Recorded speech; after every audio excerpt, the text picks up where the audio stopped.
Hi, I'm Caleb Franklin, and today I will be presenting the results of the research I conducted for my Crim 461 senior seminar class.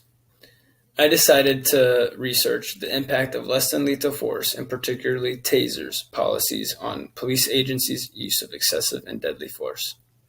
To begin, police interactions with the public have the potential to be dangerous to both officers and suspects alike. So departments, to increase their accountability, implemented less than lethal weapons to avoid deadly force and increase trust in the community. Police departments have had access to less than lethal weapons since the start of policing, but the taser was implemented in the 1990s and was found to be very effective. But some groups call for more training for officers in this weapon because they fear there could be misuse or excessive force with these weapons.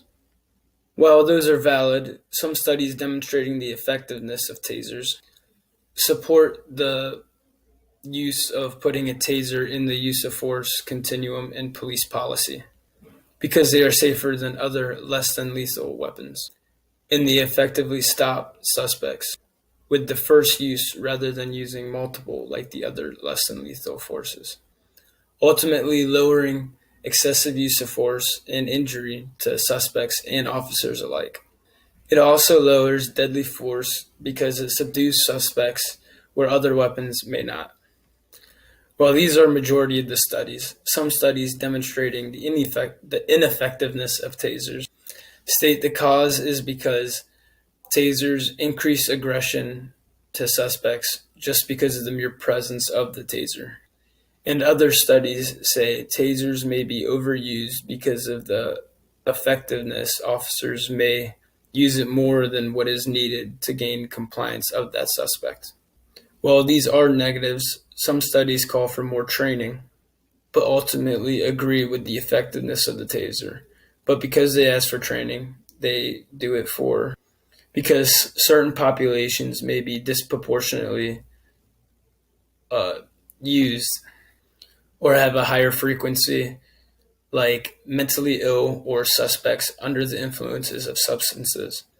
This is because more harm can be done cognitively or physically, such as harming that mentally ill suspect or potentially killing the suspect under the influence because of a increase in heart rate and the shock spiking it, causing fatality.